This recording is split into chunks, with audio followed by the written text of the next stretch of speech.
All right, we're going to go ahead and get started. Thank you all so much for taking time aside.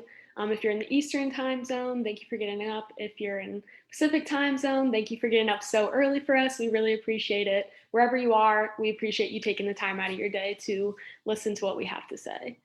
Um, we are going to be discussing the unprecedented opportunity to lift up Ohio's economy and clean up dangerous environmental sites by investing in the reclamation of abandoned coal mines and plugging oil and gas wells.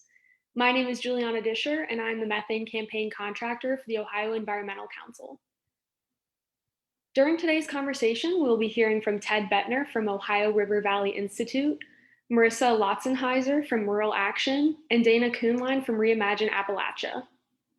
We will focus specifically on the need to overhaul America's aging infrastructure to rebuild our economy by putting hundreds of thousands of individuals to work in union jobs, plugging oil and gas wells, and reclaiming abandoned coal, hard rock, and uranium mines. If you have questions today, please add those to the Q&A feature, and we'll be sharing those with our panelists following their remarks. Our first speaker is Ted Bettner, and he is a senior researcher at the Ohio River Valley Institute. He focuses on pathways that bring sustainable economic development and shared prosperity to the region through research and analysis, and has over 15 years of public policy experience. Prior to joining ORVI, Ted was the founding executive director of the West Virginia Center on Budget and Policy.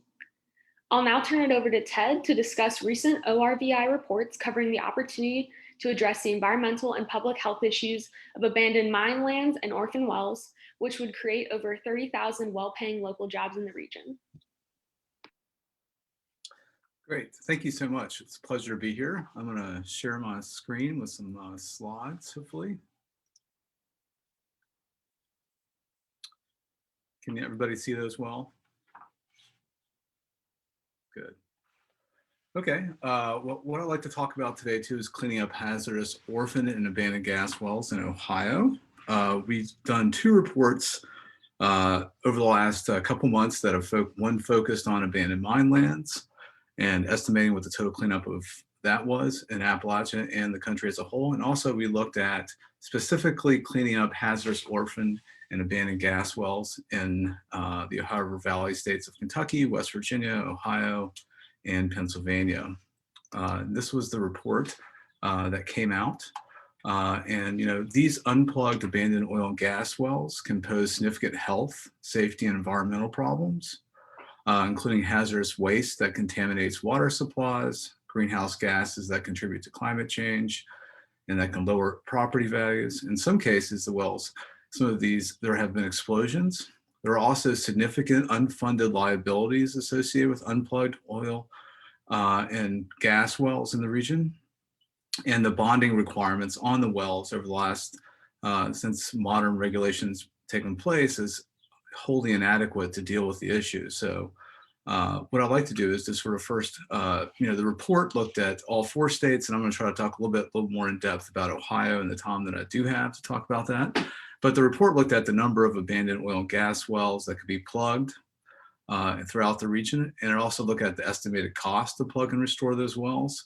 And it looked at the jobs that could be created and what a large-scale remediation program potential for reducing greenhouse gases. And really we're talking about methane, which is a large contributor to greenhouse gas emissions, especially active wells. And there have been many studies on that.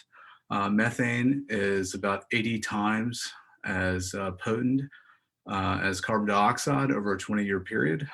So when we're talking about these, dealing with these wells, you're also talking about something that has the ability to reduce greenhouse gases. So we can create lots of jobs, thousands of jobs in the region. We can reduce methane emissions, and we can also deal with the workforce is putting more people to work in good paying union jobs. So first of all, let's look at how big the problem is in Ohio. And a lot of the nomenclature around oil and gas wells can get very confusing, but a lot of the talk has been around orphan wells. And orphan wells are a subset of what's called an abandoned well. An abandoned well is a non-producing well. And then you have what are called active wells. And those can be low producing wells, those can be horizontal wells, called fracking wells at some point, high producing wells. But what we're talking about today is orphan wells and in some cases abandoned wells.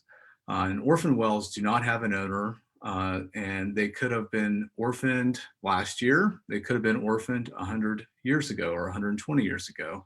But most of the orphan wells that we're talking about took place, in the late 1800s and early 1900s when the Ohio River Basin, Appalachian Basin here, was the first beginning of the big oil rush before it moved out west.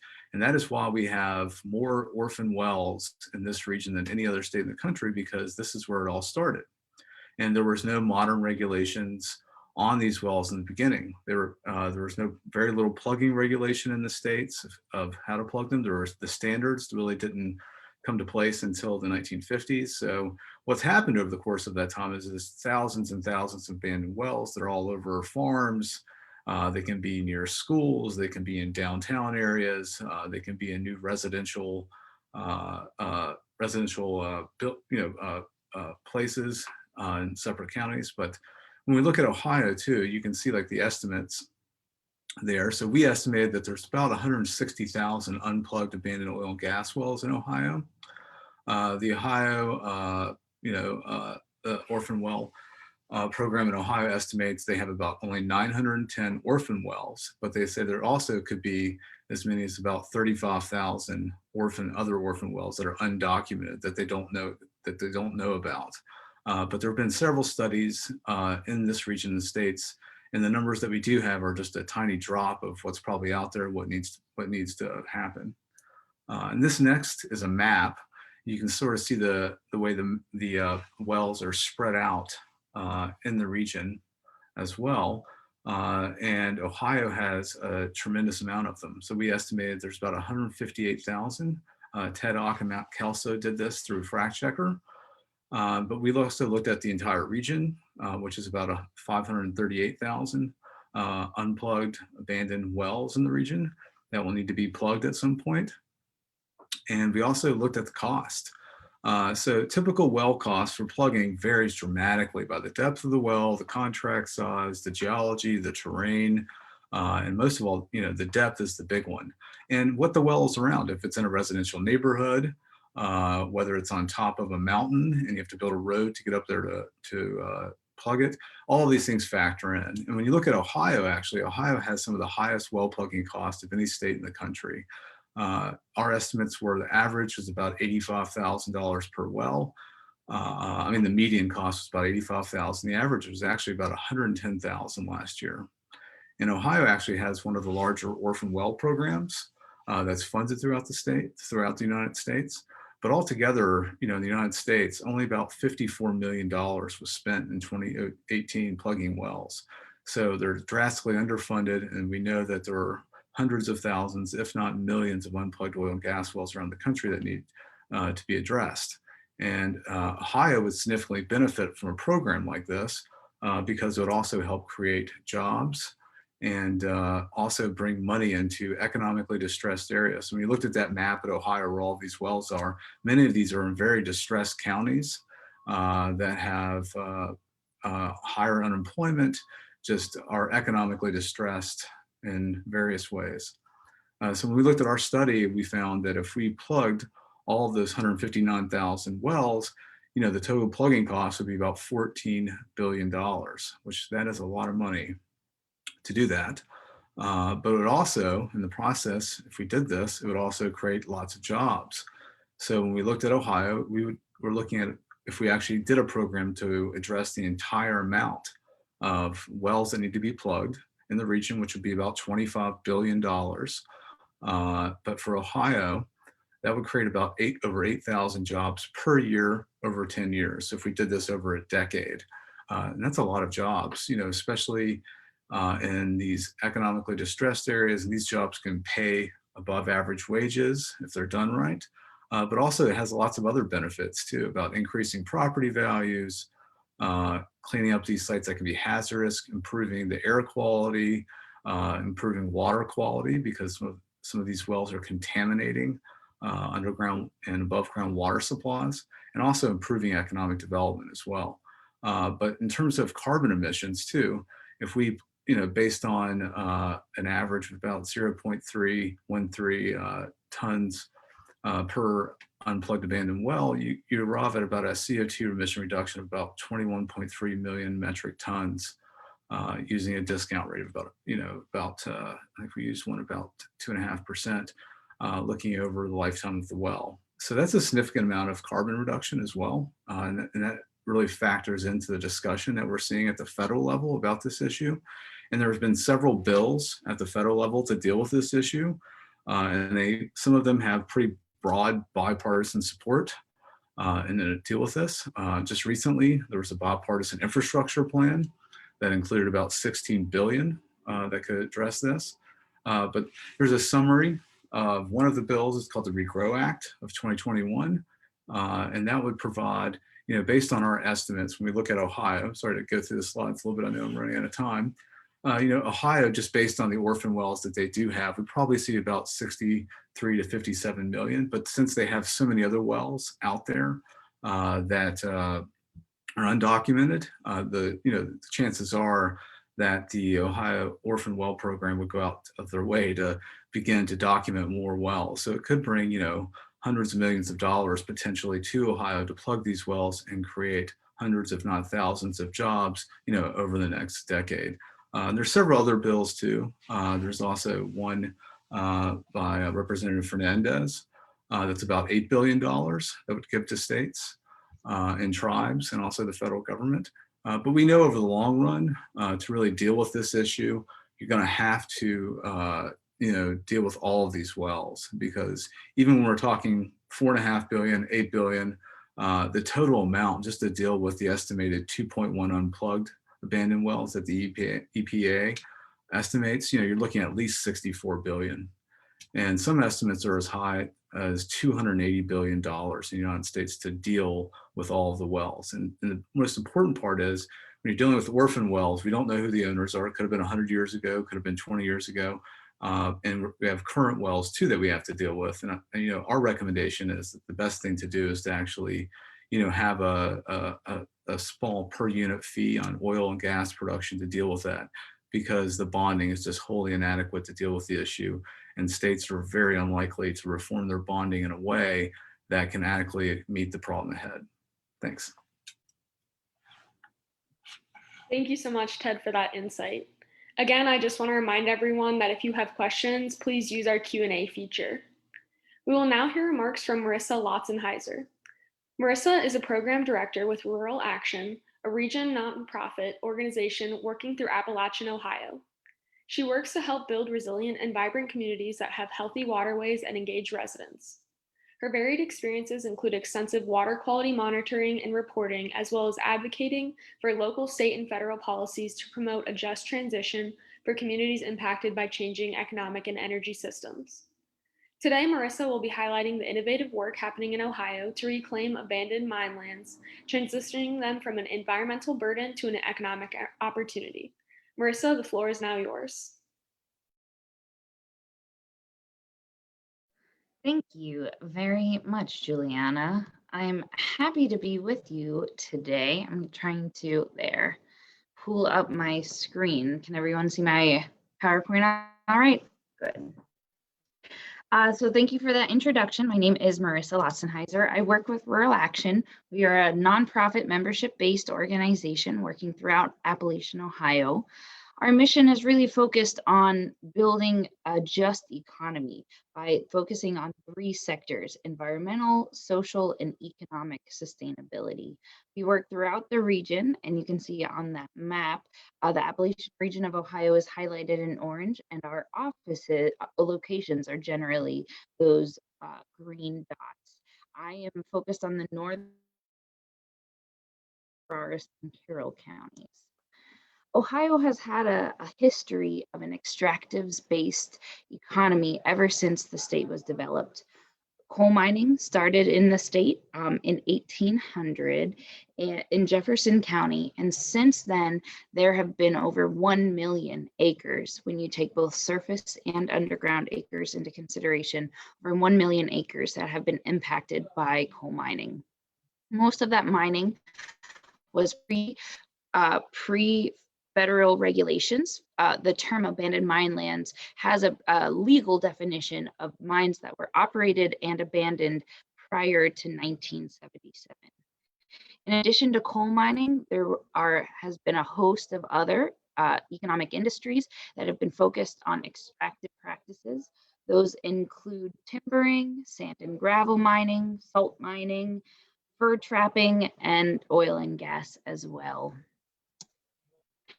This map shows the extent of known abandoned mine lands in Ohio. And I can't stress the fact that known is a very important piece of it, because if you are building, if you're working in Eastern Ohio, you better do your due diligence, because there is a lot of unknown extensive abandoned mine lands as well. There was no Esri, there was no ArcGIS back in 1800 when they started doing coal mining.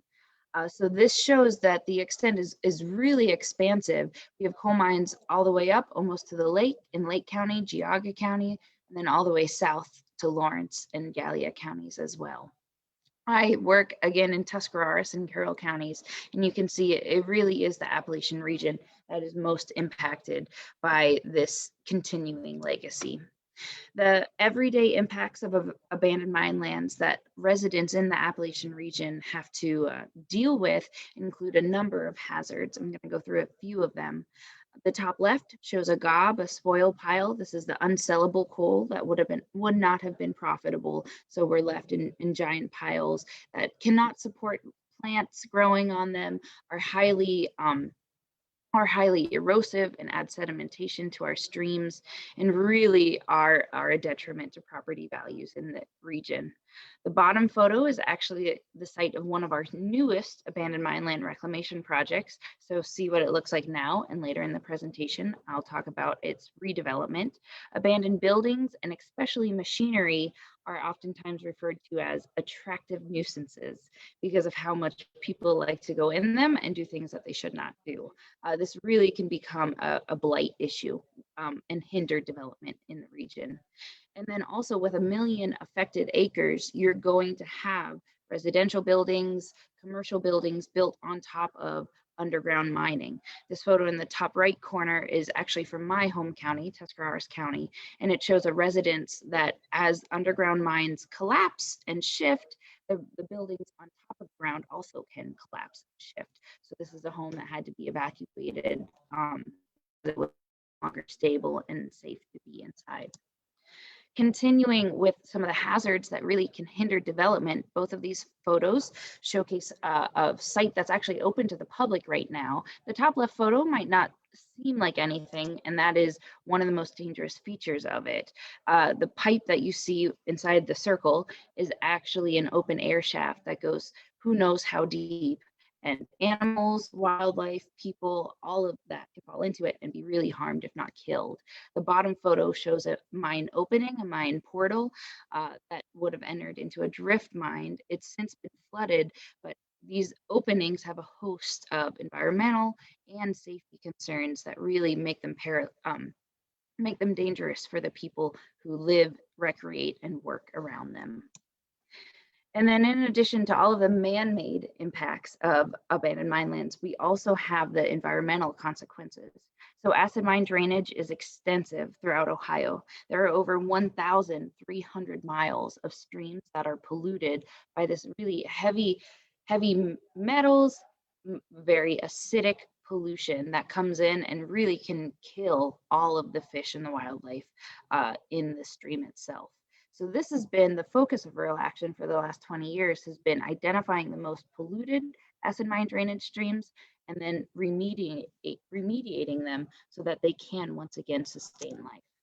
We know that recovery is possible. We know that this work is meaningful and can be successful. So Ohio EPA, the federal EPA, measures the health of a stream based on how many fish and how many bugs can live in it. This watershed, this stream is the Huff Run. It's actually the stream that my home is in. And when we first started monitoring the watershed in 1997, a really important indicator is how many species of fish are at the mouth of the stream.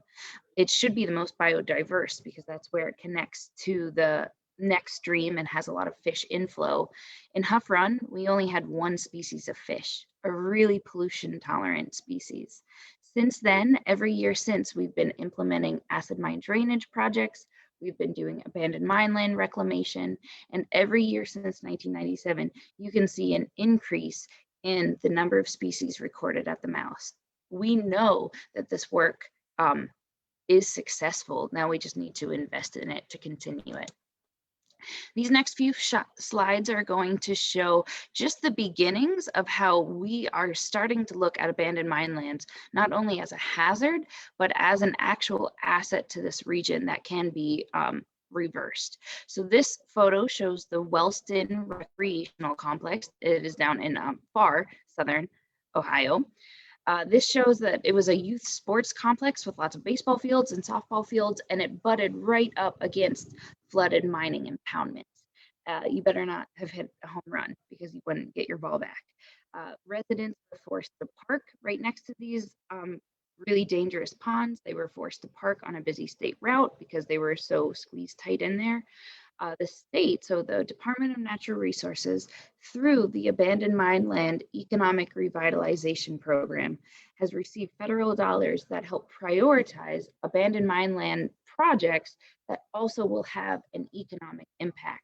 So the Wellston Recreational Complex is going to be enlarged. It is going to have those ponds secured, drained in part, and access kind of roped off so that they can continue to see economic growth from this sports complex. It is actually the only and the biggest sports complex within like a tri-county area, so they see lots of visitors.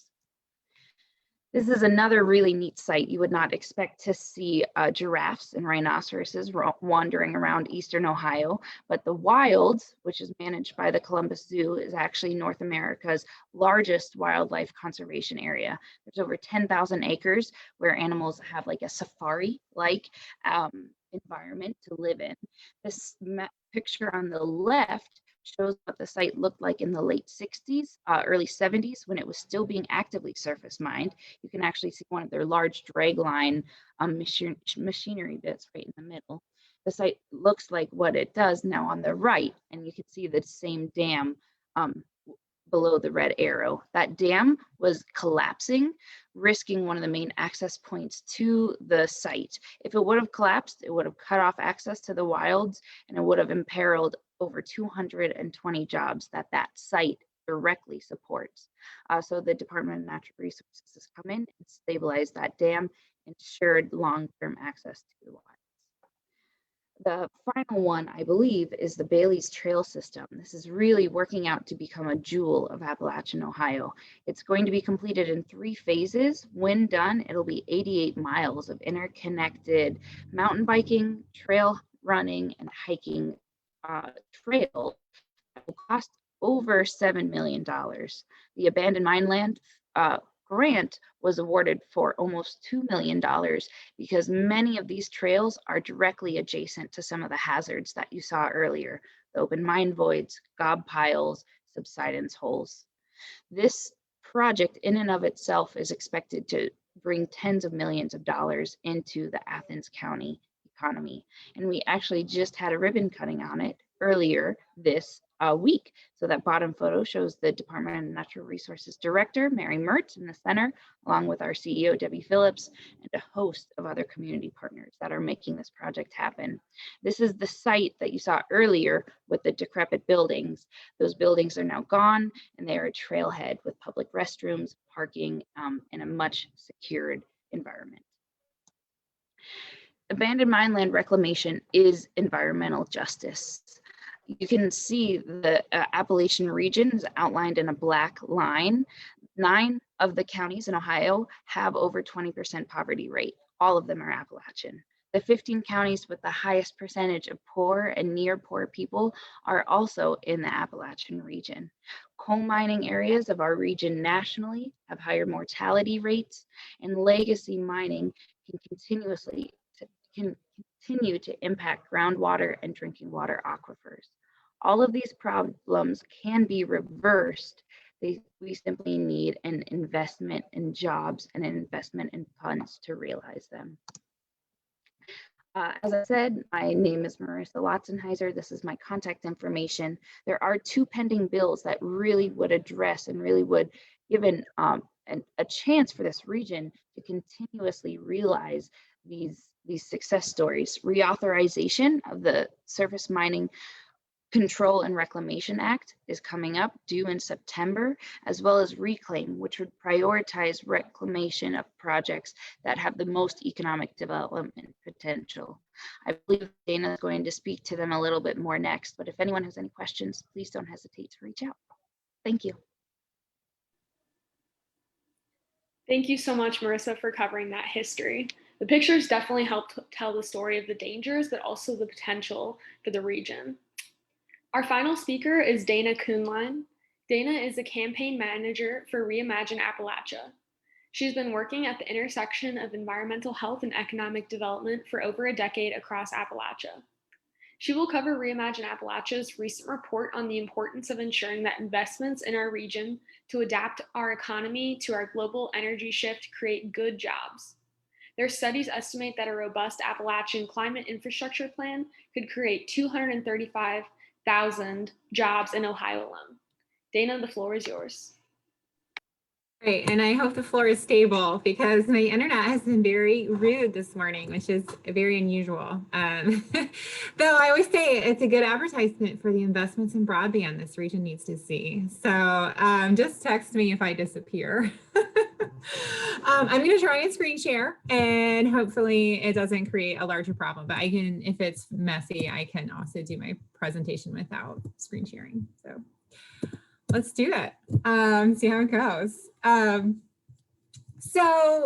Thanks for having me, and thanks so much to Marissa and Ted. I really admire your all's work, and I encourage you all to check the links to their work. Marissa, you should throw one in there so folks could learn more about it. So as Juliana said, I want to talk a little bit about the opportunities that we have in this moment to invest in the future of Ohio. So right now we are in the middle of a pretty serious economic crisis. I'm not going to surprise anybody. You may have noticed the global pandemic and the downturn of the fossil fuel industry in the region. We've lost over 25,000 coal jobs in the region and over 13,000 oil and gas industry jobs in the region. And it's been devastating. And there's so many communities that were not ready for the bust of the boom and bust economy. And it was time 10 years ago, but it's definitely time now to think really seriously about what we want to see in our state and in our communities, what we want to build that's really solid for the future. So luckily we have huge opportunities. Rebuilding a regional economy takes more than a few minutes. It takes years, but we also have incredible resources, incredible workers, and incredible plans to do that. And so I like the foundation of looking at reclamation as an economic opportunity because we know how to do it. We know that it works. We know how many jobs that it creates. And also it cleans up a mess and makes our hometown safer and more beautiful. So I just think it's such a fantastic opportunity for investment for the region. But if we're going to invest in the region right now, what we want to do is to make sure those jobs are good jobs. And I think it's really important to be forward about that as environmentalists or community activists or health activists, however you identify as a person on this webinar, to be honest about the type of jobs we're creating and the type of jobs we've lost. So the coal industry and fossil fuel industry jobs, they pay really well and they're really highly skilled, talented workers with a unique skill set that is really valuable. So it's important to acknowledge that and to acknowledge that the solar industry jobs and some of the reclamation jobs don't necessarily have wage parity at this point. But it's okay because we all know, or probably know, that in the 1920s, coal industry jobs also did not pay very well. I'm sure many of us have heard the stories that coal miners were paid in scrap. They lived in coal camps. This is not a great scene. And now they're one of the highest paid workers in the region. And the reason that happened was because of strong labor unions and strong labor practices and incredible advocacy that the workers did for themselves. So I think it's important to acknowledge that maybe some of these emerging industries that we're building as we respond to the global energy shift and climate change, maybe they don't pay what they want now, but that's why we have to advocate for it, because we can make those jobs the good jobs they need, and they are going to be highly skilled, sought after jobs. So I want to talk a little bit about the Reimagine Appalachia plan. You know, our organization has worked with groups, we're a network of groups, and we've worked across the region to come up with job studies and types of job sectors that we want to see. And so when we think about climate infrastructure, we define that a little more broadly than some. So that includes the reclamation that we're focusing on for this webinar, but it also includes things like broadband investment, modernizing the grid, modernizing our manufacturing and transportation systems, and the Civilian Conservation Corps. So we see that as a whole package, and that whole package together can create over 500,000 jobs in the region if we invest in a really robust, ambitious way. But like I said, we want to do it our way, and in a way that acknowledges the skills and the history and what we want to build. So we don't want to, and we also know that the communities that benefit the most from these federal infrastructure investment, from all these proposals that we're seeing in the federal government right now, are the ones that are most capable to advocate for that and organize around it. It's not a simple thing to bring all these resources to your community. So it's really important right now to be thinking about what we want to build in Ohio, what we want it to look like, and to be creating those plans so that we can advocate in a really thoughtful way. So that's one thing that Reimagine is trying to bring to the table is resources to help create more information for folks to advocate for what they want to see in their communities. Just kind of bouncing along here. So our maximizing value paper that we put together looked at what are the things that work to create good jobs.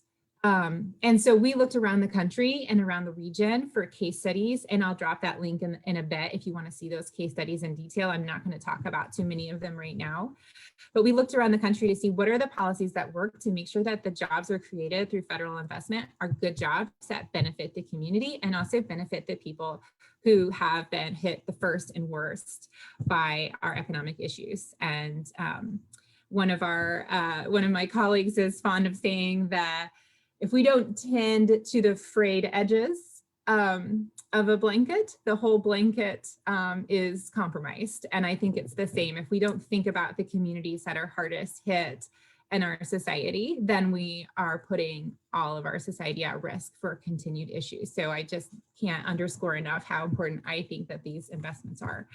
So they're outlined here on the screen, and I'm assuming most of you can read them, but project labor agreements, bundling projects that make it easier for unions to bid on them, and then making sure that developers are committed to supporting workers' rights, prioritizing coal communities with shuttered coal plants, orphan wells, abandoned mine lands, et cetera, those that have been hit hardest by our global energy shift is a priority, and then targeted hiring, which prioritizes hiring with people who live within a 75-mile radius, and then also prioritizes, like I said, those groups that have been hit hardest, and that includes former fossil fuel industry workers who've seen their industry, completely bottom out in the last decade, which has been really devastating, and Black workers, Indigenous people, other workers of color that have been consistently left out of our hiring system. And then we also have returning citizens on the list. Our region has seen a devastating opioid crisis, as well as other criminal justice issues that have left huge tracts of our population out of the hiring system. And that creates not only devastating impacts on families and the people who are individually caught up in that, but that has society-wide impacts as well. And so we are seeing this moment of federal investment as an opportunity to say, what is not working in our community, and how can we shape these investments in our communities to make sure that what we're building in this moment of crisis is is strong and has a strong foundation and benefits everybody. So like I said, we created this study. I don't want to go on too long because I know there's going to be questions and I want to make sure we have time to hear from everybody. But the study also talks about community benefits and how the investments in the community can give back. And so this, you see this like 1% of project dollars go back into community benefit, as well as having advisory boards. So the folks who are going to be impacted by these developments being proposed have a say in how things impacted their community. That happens in a really wide variety of ways. And, you know, Marissa can talk to you. I know they do a lot of community engagement as part of mine Reclamation. That's a really big part of Reclamation, is involving communities, and something that is a huge part of definitely the work that Marissa and Ted were referring to. So that's the summary of my presentation. I just can't say enough about how exciting this moment we're in is. We have an infrastructure package right now. The bills that Ted talked about and Marissa referred to, I work a lot on mine reclamation, and I'm going to drop an advocacy link in there for you, because that legislation is actually moving in Congress right now. And it'd be fantastic if folks can reach out to their Ohio legislators to make sure they're thinking about this, and as well as making sure they're thinking about the bigger impacts that these types of investments can make. So I might leave it at that and then open it up for questions. It looks like we're getting some in. So. Awesome. Thank you so much, Dana. And thank you again to the rest of our speakers today. It's just been very interesting and a very great conversation to have. We now would like to open up the call for questions. We have a few in the Q&A feature so far.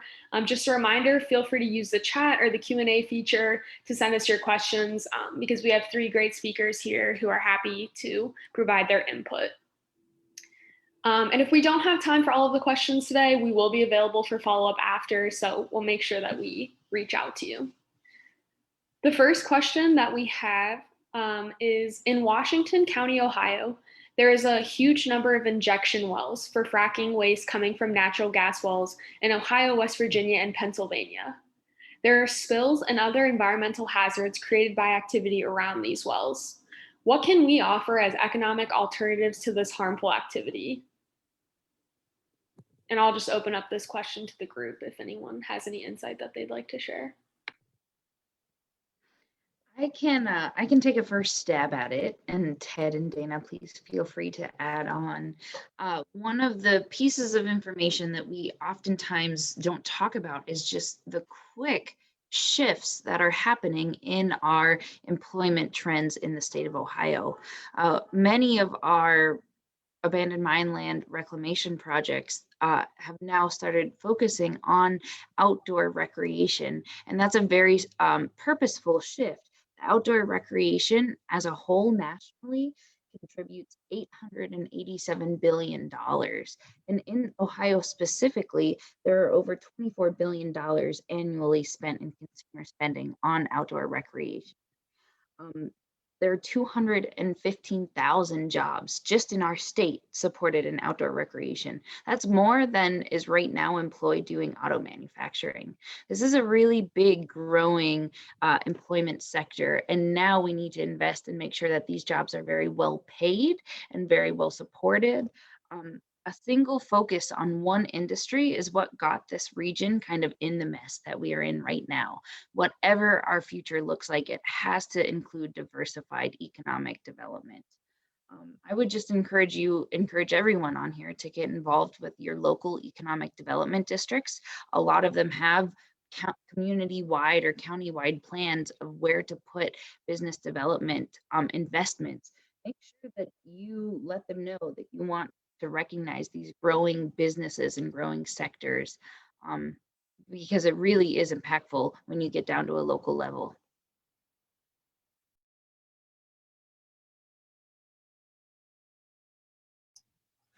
I'm happy to take a little crack at it too. I think that those are interesting questions. I mean, I know what we know too is, like in Ohio, despite having $80 billion worth of investment being touted in the fracking industry, that counties like Belmont have fewer jobs today than they did before. And we have lots of GDP growth, huge amounts of value of gas that leaves the region. And that is mainly because a lot of the capital equipment has come to the region outside the region. Ohio doesn't tax it, so you don't get any revenue from that. You have a very ridiculously low severance tax. It's another issue. We've never dealt with the externalities of some of this. That's why I think it almost has to happen at the federal level. But in terms of economic development, I've like back to what Marissa was talking about, recreation too. I mean, improving the quality of life. Amanda Weinstein just did a really good study. She's an economist in Ohio, I think at University of Akron, about quality of life issues and how those are drivers of more shared prosperity and good economic development in small local towns and places. So I've always said that the best economic development is somewhat boring. I mean, if you don't have like a good infrastructure in schools, recreational opportunities, clean water, just the basics, it's very difficult. You're not going to get the entrepreneurial activity that you're hoping to see. You can't get the entrepreneurial activity first. You really have to have that great foundation to build on and improve the quality of life. But each area is different. The answer for Belmont County or St. Clairsville is different than what it is for Cleveland. I think it really matters where you are at a place to figure out what your comparative advantages are. And maybe it's low cost of living, you can have a better house or more property. I mean, it all depends what comes out. There's never one answer for everywhere, other than I think that having a really good foundation and a good quality of life of investment. And I think what Dana talked about, this is a massive opportunity at the federal level. And I've always said in West Virginia, at least, we really can't talk about economic development in the coal fields as much until we clean this place up and get rid of these environmental hazards and contaminations that just deter economic development. And the huge land ownership issues we have in our state and maybe in Ohio as well are huge determinants of that. But one thing we do know is that the fracking industry has not delivered on their promises of jobs. And actually, it's probably, depending on the studies, it's probably pushed some of the stuff out and prolonged our ability to deal with it. But we have a great opportunity at the federal level to make some major investment in the Appalachian region, and we should do that.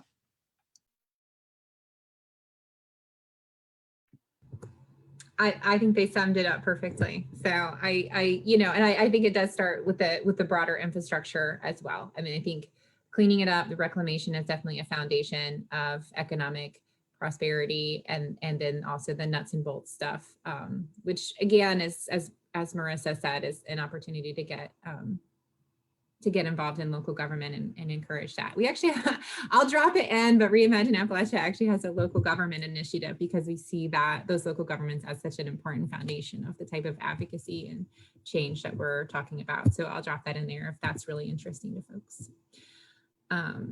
Yeah, I'll hand it over to you, Julie. Awesome. Thank you all so much for your insight on that question.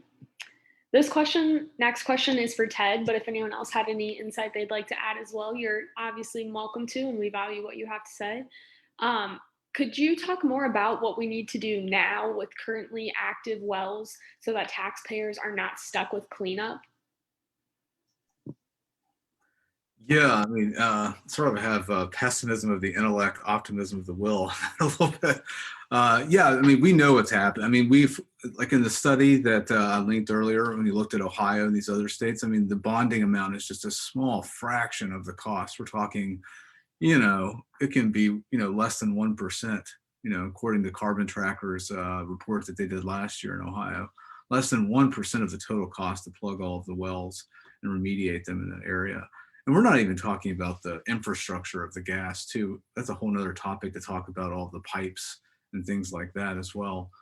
We know, I mean, what ought to be done. I mean, we should have had bonding reform a long time ago. They should be able to permit another well until their entire amount of wells that they own are fully accounted for with cash. And an escrow account would be preferable over a surety bond. I mean, that would do that. And if you did that, they probably wouldn't be able to plug a well. They wouldn't be able to permit a well. I mean, that's what they would say.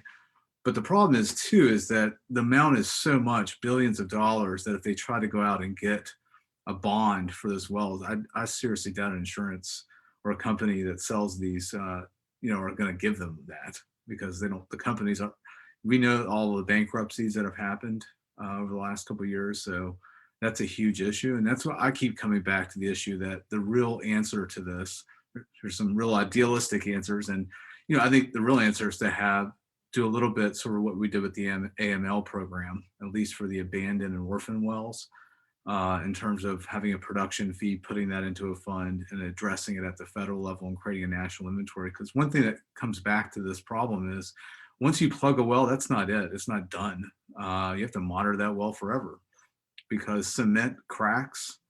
And we found wells. There was actually a study in Ohio that looked at, I think it was Mary Townsend Small did a study and, found that wells leak, can leak 10 years afterwards. They're plugged. So it's an issue that has to go on forever. So to me, the issue, Megan Milliken, Bevan did a study, as a proposal for an abandoned well act that would create a federal workforce that I would lift up as, if I was going to say, what is the answer? I mean, that to me is the best articulation of how to really deal with this issue and slowly deal with climate change all in the one by creating a federal workforce. When we talked about these union paying jobs and, if the federal government, if they're federal jobs, we can set the pay structure. We don't have to have a debate about this and they can be union all in one. So if that's the real sort of bee's knees answer. But, just lifting up, I think one aspect too is to get these accounting firms and folks to understand that these are just massive liabilities these companies have. And I think getting that recognized can help us as citizens put even more pressure on state legislators and at the federal level for something to happen. Thanks, Ted. And I would just add that this is also an issue in the coal industry, so Marissa's talk and a lot of my work focuses on abandoned mine lands, which are lands that were mined prior to, in the 1970s and prior. But in the 1980s to today, we know there's been quite a lot of mining. And so we tend to refer to that as modern mining. And so in the last 40 years, believe it or not every single mine has been perfectly reclaimed or some of that reclamation has decayed. And so we have these modern liabilities as well and ongoing liabilities. And it's a big problem because it's a balancing act, with the abandoned wells, there's no one responsible, those companies are gone. It happened so long ago. So we can really invest in those at a federal level, but it's a bit more complicated when we think about the modern things and who's responsible and how we hold that. So that's a whole pickle and a can of worms. And if you're interested in that can of worms, we're actually working with Appalachian Voices to come out with a study in the next 2 weeks. So maybe we can do a presentation on that in the future to think about what this new round of liabilities is going to look like. And so Ted's study focused on this previous round of orphan oil and gas wells, and Marissa's piece studied on this previous round of abandoned mine lands. But we do have these modern liabilities, and that's, like I said, that's a presentation for a whole other webinar, but it is something that as a community of advocates on these issues, we're definitely really aware of and thinking about. So stay tuned. Thank you so much, Ted and Dana. We had a new question just come in. The question is, do you know whether there's been curriculum developed so teachers can integrate reclamation into K-12 science curriculum in the region? Is there any work underway to build workforce training skills needed for reclamation work in career and technical education in the region? So kind of just thinking about like that base level, are we educating our youth on this issue and potentially providing them the skills to help with the reclamation workforce? I can start off that, from the beginning in the early 90s, we realized that environmental education is a really big piece of that social infrastructure that is needed in this region. So Rural Action does have a robust environmental education program, and we do have curriculum that we've developed that is specific for acid mine drainage and some of the other abandoned mine land issues that are unique to this region. When we started working with schools, we realized that kids knew about endangered animals in the Amazon, which is very important to know about, but they didn't realize about hellbender salamanders and what conductivity does to their living arrangements here in Ohio.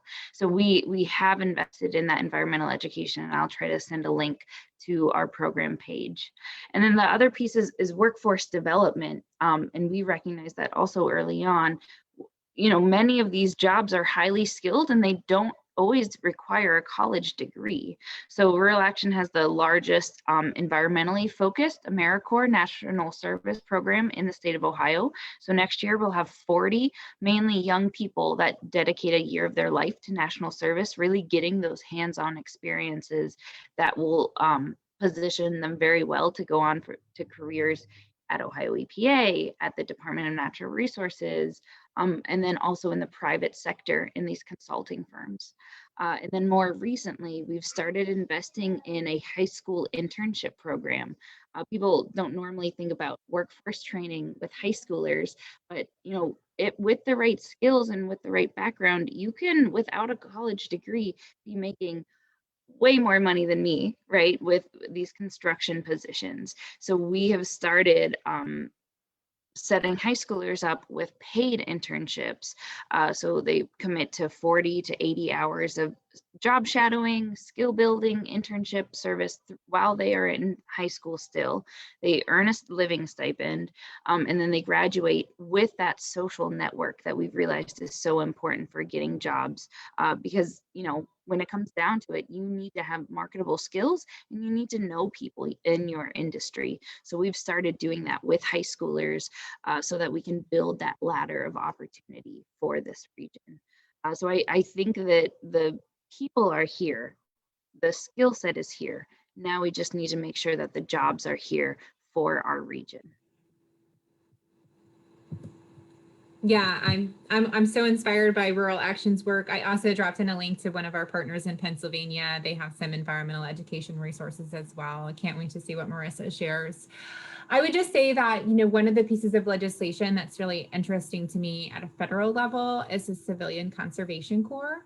And Senator Casey, we're hoping he's going to introduce a version of a bill that he's pulled together with the influence of a lot of advocates in the region that is really thinking about how we turn the skill building that you would get through a program like Civilian Conservation Corps, through all the models that Marissa has talked about. And there's just dozens of models like the work Rural Action is doing across the region. So a program like Civilian Conservation Corps could scale that up. Again, we know it works. We've seen the impacts and we know how to do it. We really just need the investments to scale it up and and the goal would be really turn that into, we call it family sustaining careers. And you're right, it is about more than just getting the skills. It's about creating the network and learning even just the work environment and the work culture, and those are the kind of programs we absolutely need to scale up. And if folks know about other ones in the region, there's so much inspiring work that happens in this area. I could half a dozen groups come to mind. So it really is happening, but it really just needs more investment because it's so powerful, and it's such a powerful return on investment that you can't even quantify because we're investing in people. and how do you quantify the economic impacts of that? But yeah. Thank you both. That is so cool to hear about what we're doing to kind of create those foundations for our youth. I think that is amazing. And thank you for that question. That kind of leads in with your mention of Civilian Conservation Corps. I'm curious for the group, what are some policies or legislation that would begin to address these issues? I know both Marissa and Ted, you kind of touched on some policies that are going through the legislative process right now, but I'd love to hear. It's kind of opening up a can of worms with that question, but I would just love to hear some insight that you all have with that.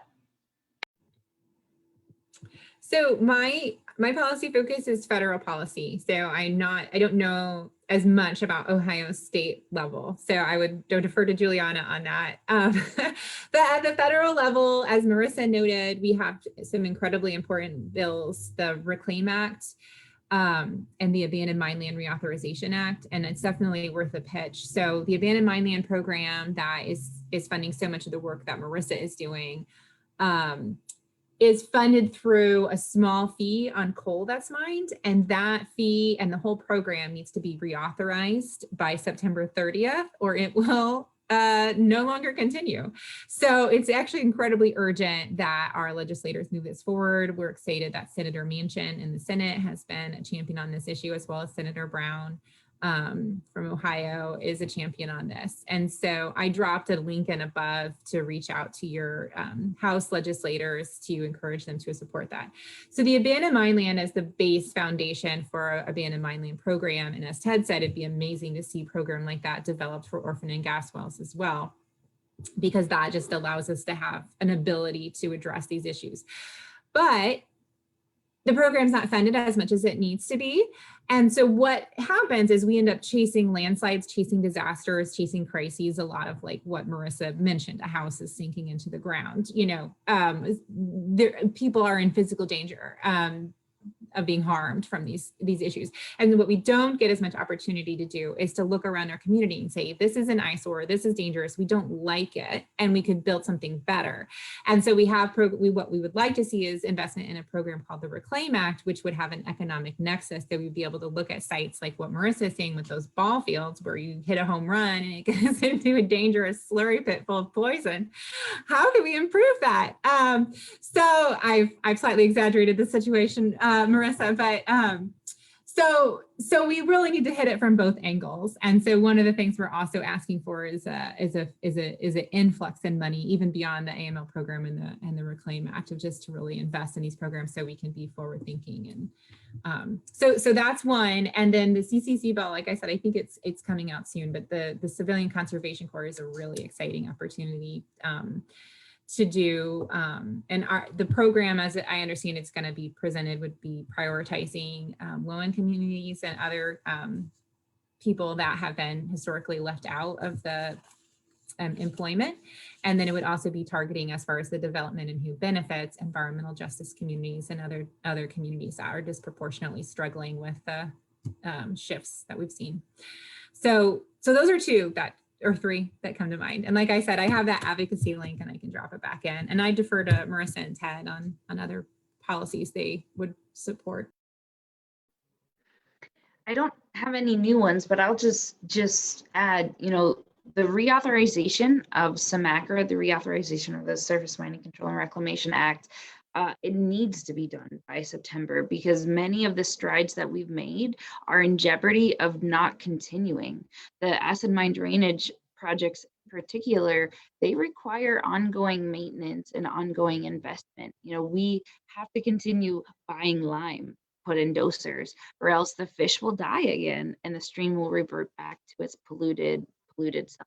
So reauthorization really needs to happen, or else we not only won't progress, but we will also slide backwards, and our communities just can't let that happen.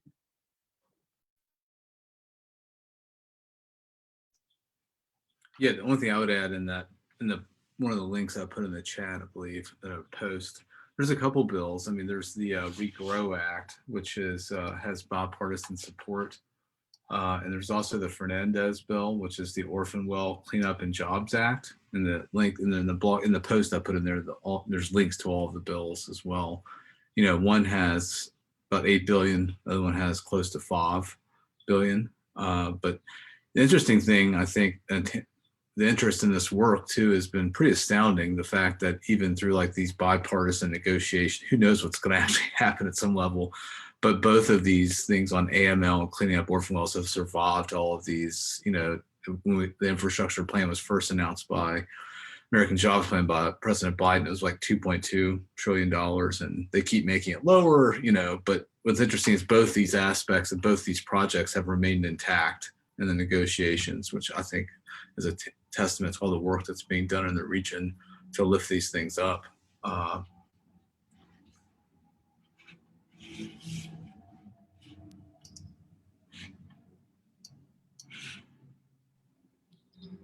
Awesome. Thank you all so much. Given the time, we're going to begin to wrap things up. I just want to extend a huge thank you again to Marissa, Ted, and Dana. It's been amazing to hear from them. And they've dropped a lot of wonderful links in the Zoom chat, as well as had some very informative slides. So we can distribute those after this conversation if you'd like to reach out to any of our speakers or just kind of follow up with any of those great links and resources that they've provided. So thank you all so much. This has been a wonderful way to start my morning. I hope that you have learned a grain or two of new information, and we're just so grateful that you decided to spend your morning with us. Thanks, everybody. Thank you for having us. Thank you. Have a good day.